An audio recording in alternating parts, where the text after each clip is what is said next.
Hello बच्चों, आज की इस वीडियो में हम पढ़ने वाले हैं टेंस। ये वीडियो उन बच्चों के लिए होने वाला है जिन्हें टेंस का टीवी नहीं आता, यानी कि टेंस के टाइप्स भी पता नहीं होते। इस वीडियो में हम टेंस को बिल्कुल बेसिक से पढ़ने वाले हैं। बहुत से बच्चों को ये टेंस एक तरीके से टेंशन के समान लगते हैं, और आज की इस वीडियो में मैं आपको टेंस इस तरीके से पढ़ाऊँगा कि आपकी ये टेंशन भी ख़त्म हो जाएगी। तो चलिए वीडियो शुरू करते हैं। तो सबसे पहले हम जानते हैं कि टेंस का क्या अर्थ होता है। टेंस को हिंदी में बोला जाता है काल। वो काल का मतलब होता है समय, यानी कि सीधी भाषा में बोला जाए तो टेंस का मतलब होता है समय। और हमने टेंस यानी कि समय को 3 भागों में बांटा है। पहला प्रेजेंट टेंस, जिसे हम हिंदी में कहते हैं वर्तमान काल। दूसरा पास्ट टेंस, जिसे हम हिंदी में कहते हैं भूतकाल। और तीसरा फ्यूचर टेंस, जिसे हम हिंदी में कहते हैं भविष्य काल। यानी कि जो समय चल रहा है उसे हम कहते हैं प्रेजेंट टेंस, यानी कि वर्तमान काल। और जो समय बीत गया है उसे हम कहते हैं पास्ट टेंस, यानी कि भूतकाल। और जो समय आने वाला है उसे हम कहते हैं फ्यूचर टेंस, यानी कि भविष्य काल। तो ये थे टेंस के 3 types, present tense, past tense और फ्यूचर टेंस। आगे जाकर इन तीनों के भी अलग अलग 4 टाइप्स होते हैं, जैसे प्रेजेंट के present simple tense, present continue tense, present perfect tense, present perfect continue tense. Past tense के past simple tense, past continue tense, past perfect tense, past perfect continue tense. Future tense के future simple tense, future continue tense, future perfect tense, future perfect continue tense. मतलब कि total मिलाकर हमारे पास हो जाते हैं 12 tense. अब इन 12 टेंस को हम एक चार्ट की हेल्प से एक एक करके पढ़ने वाले हैं। तो सबसे पहले मैं आपको ये चार्ट बता देता हूँ कि इसे किस तरीके से पढ़ने वाले हैं।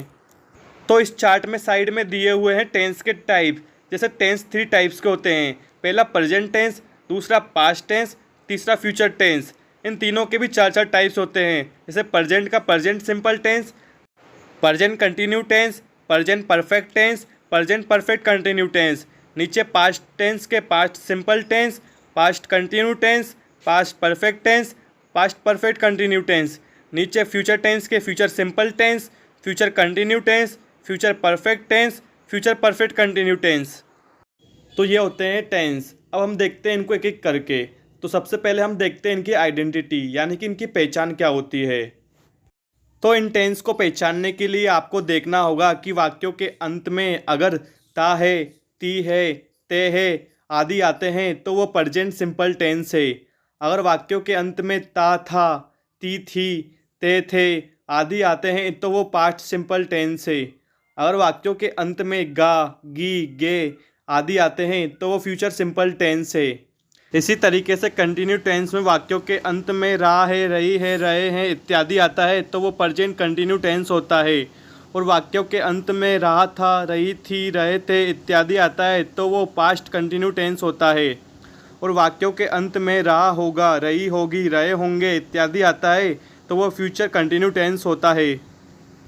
परफेक्ट टेंस में यदि वाक्यों के अंत में चुका है, चुकी है, चुके हैं इत्यादि आता है तो वो प्रेजेंट परफेक्ट टेंस होता है। और वाक्यों के अंत में यदि चुका था, चुकी थी, चुके थे इत्यादि आता है तो पास्ट परफेक्ट टेंस होता है। और वाक्यों के अंत में चुका होगा, चुकी होगी, चुके होंगे इत्यादि आता है तो फ्यूचर परफेक्ट टेंस होता है। और यदि परफेक्ट कंटिन्यू टेंस में से के बाद रहा है, रही है, रहे हैं इत्यादि आता है तो वो प्रेजेंट परफेक्ट कंटिन्यू टेंस होता है। और वाक्यों के अंत में से के बाद रहा था, रही थी, रहे थे इत्यादि आता है तो वो tense past perfect continue tense होता है। और यदि वाक्यों के अंत में से के बाद रहा होगा, रही होगी, रहे होंगे इत्यादि आता है तो वो tense future perfect continue tense होता है। तो यह तो थी इनकी आइडेंटिटी, यानी कि पहचान। अब हम देखते हैं कि इन टेंस में कौन सी हेल्पिंग वर्ब और कौन सी मेन वर्ब का यूज किया जाता है। तो सबसे पहले हम देखते हैं प्रेजेंट सिंपल टेंस की हेल्पिंग वर्ब और मेन वर्ब। इसमें हेल्पिंग वर्ब डू या डज का यूज किया जाता है और मेन वर्ब की फर्स्ट फॉर्म का यूज किया जाता है, जिसके साथ एस या ई एस जोड़ा जाता है। अगला है प्रेजेंट कंटिन्यू टेंस। इस टेंस में helping verb is, am, are का यूज किया जाता है और मेन वर्ब की फोर्थ फॉर्म का इस्तेमाल किया जाता है। अगला है प्रेजेंट परफेक्ट टेंस। इस टेंस में हेल्पिंग वर्ब हैज या हैव का इस्तेमाल किया जाता है और मेन वर्ब की थर्ड फॉर्म का यूज किया जाता है।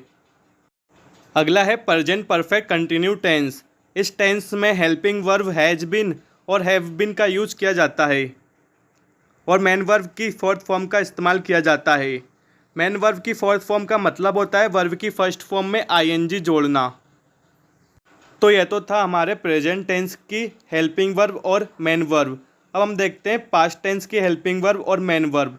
तो सबसे पहले हम देखते हैं पास्ट सिंपल टेंस की। इसमें हेल्पिंग वर्ब डिड का यूज़ किया जाता है और वर्ब की सेकंड फॉर्म का यूज़ किया जाता है। यदि वाक्य में डिड पहले से दिया हुआ हो तो वर्ब की फर्स्ट फॉर्म का यूज़ किया जाता है। अगला देखते हैं पास्ट कंटिन्यू टेंस। इसमें हेल्पिंग वर्ब वाज या वर्ब का यूज़ किया जाता है और मेन वर्ब की फोर्थ फॉर्म का इस्तेमाल किया जाता है। अगला देखते हैं पास्ट परफेक्ट टेंस। इस टेंस में हेल्पिंग वर्ब हैड का यूज किया जाता है और मेन वर्ब की थर्ड फॉर्म का इस्तेमाल किया जाता है। अगला है पास्ट परफेक्ट कंटिन्यू टेंस। इस टेंस में हेल्पिंग वर्ब हैड बीन का यूज किया जाता है और वर्ब की फोर्थ फॉर्म का इस्तेमाल किया जाता है। तो ये थी हमारे पास्ट टेंस की हेल्पिंग वर्ब और मेन वर्ब। अब हम अगला देखते हैं फ्यूचर टेंस। सबसे पहले हम देखते हैं फ्यूचर सिंपल टेंस की हेल्पिंग वर्ब और मेन वर्ब। इसमें हेल्पिंग वर्ब विल का यूज किया जाता है और मेन वर्ब की फर्स्ट फॉर्म का इस्तेमाल किया जाता है। अगला है फ्यूचर कंटिन्यू टेंस। इस टेंस में हेल्पिंग वर्ब विल वी का यूज किया जाता है और मेन वर्ब की फोर्थ फॉर्म का इस्तेमाल किया जाता है। अगला है फ्यूचर परफेक्ट टेंस। इस टेंस में हेल्पिंग वर्ब विल हैव का इस्तेमाल किया जाता है और मेन वर्ब की थर्ड फॉर्म का यूज किया जाता है। अगला देखते हैं फ्यूचर परफेक्ट कंटिन्यू टेंस। इस टेंस में helping verb will have been का इस्तेमाल किया जाता है और मेन वर्ब की फोर्थ फॉर्म का इस्तेमाल किया जाता है। तो यह थी हमारी फ्यूचर टेंस की हेल्पिंग वर्ब और मेन वर्ब। अब आप यहाँ पर एक चीज़ नोटिस करो कि यहाँ पर जो present tense, past tense, future tense का जो सिंपल वाला भाग है उसमें वर्ब की फर्स्ट फॉर्म का यूज़ किया जाता है और अगला भाग जो कि कंटिन्यूज़ है उसमें वर्ब की फोर्थ फॉर्म का इस्तेमाल किया जाता है और इसके आगे वाला भाग है परफेक्ट, उसमें वर्ब की थर्ड फॉर्म का यूज़ किया जाता है और इसके आगे वाला भाग एक और परफेक्ट कंटिन्यू टेंस जिसमें वर्ब की फोर्थ फॉर्म का ही इस्तेमाल किया जाता है।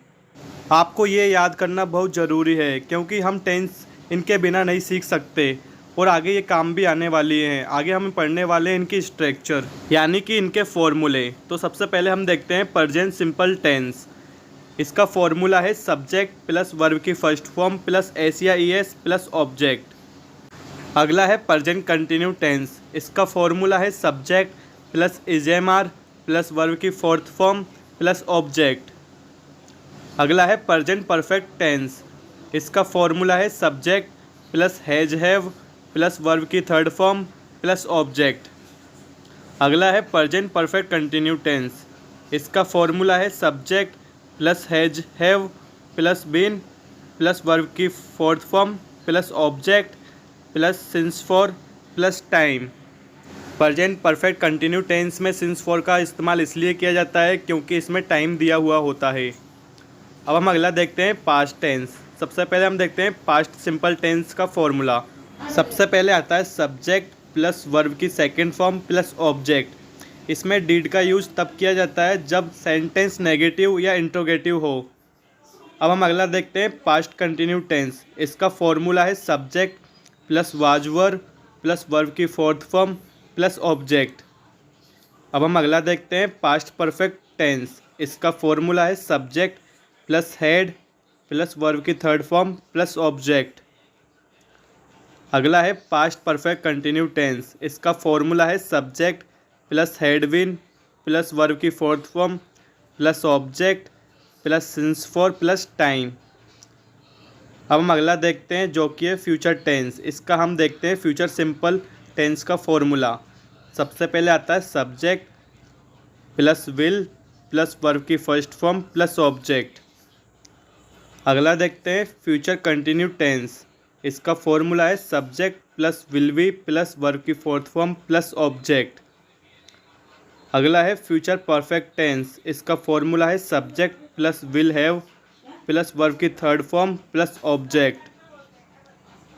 अगला है फ्यूचर परफेक्ट कंटिन्यू टेंस। इसका फॉर्मूला है subject plus will have been plus verb की fourth form plus object plus since for plus time. तो ये थी हमारे सभी टेंसों की स्ट्रक्चर यानी कि फॉर्मूले। तो अब तक हमने जो भी पढ़ा है उनको हम अब एग्जाम्पल के साथ एक बार दोबारा से रिपीट करते हैं। तो सबसे पहले हम देखते हैं प्रेजेंट सिंपल टेंस। इस टेंस की पहचान होती है कि इसके वाक्यों के अंत में ता है, ती है, ते है इत्यादि आता है। इसमें हेल्पिंग वर्ब डू या डज का यूज किया जाता है। डू डज का यूज हमेशा अफर्मेटिव सेंटेंस में नहीं किया जाता। डू डज का यूज हमेशा नेगेटिव और इंट्रोगेटिव सेंटेंसों में ही किया जाता है। इसमें मेन वर्ब की फर्स्ट फॉर्म के साथ एस या ई एस का इस्तेमाल किया जाता है। एस या ई एस का यूज तब किया जाता है जब सब्जेक्ट थर्ड पर्सन सिंगुलर होता है। इसका एग्जाम्पल देखते हैं, जैसे वह फुटबॉल खेलता है, ही प्लेज फुटबॉल। अब हम अगला देखते हैं जो कि है प्रेजेंट कंटिन्यू टेंस। इस टेंस की पहचान होती है कि वाक्यों के अंत में रहा है, रही है, रहे हैं इत्यादि शब्द आते हैं। इसकी हेल्पिंग वर्ब होती है इज एम आर। इसमें मेन वर्ब की फोर्थ फॉर्म का इस्तेमाल किया जाता है। इसका एग्जाम्पल है, जैसे वह फुटबॉल खेल रहा है, ही इज प्लेइंग फुटबॉल। अगला है प्रेजेंट परफेक्ट टेंस।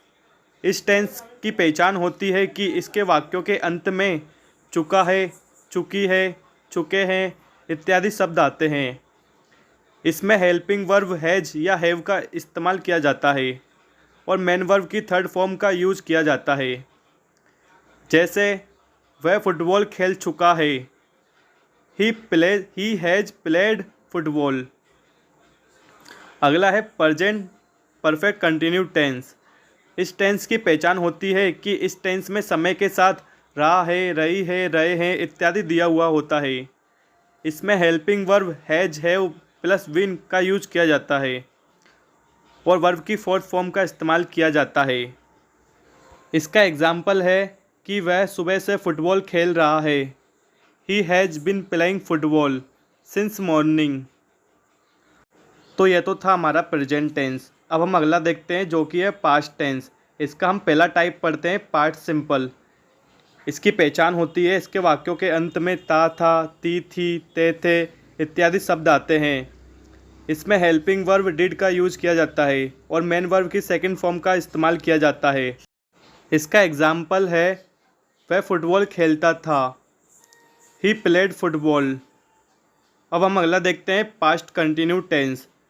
इसकी पहचान होती है कि इसके वाक्यों के अंत में रहा था, रही थी, रहे थे इत्यादि शब्द आते हैं। इसमें हेल्पिंग वर्ब वाज और वर का इस्तेमाल किया जाता है और मेन वर्ब की फोर्थ फॉर्म का यूज़ किया जाता है। इसका एग्जाम्पल देखते हैं, वह फुटबॉल खेल रहा था, ही वॉज प्लेइंग फुटबॉल। अगला देखते हैं पास्ट परफेक्ट टेंस। इसकी पहचान होती है कि इसके वाक्यों के अंत में चुका था, चुकी थी, चुके थे इत्यादि शब्द आते हैं।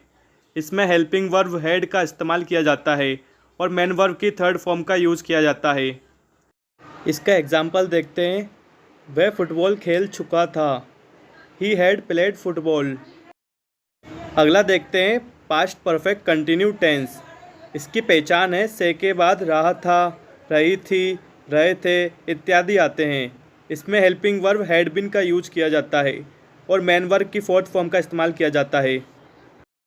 इसका एग्जाम्पल है, वह सुबह से फुटबॉल खेल रहा था, he had been playing football since morning.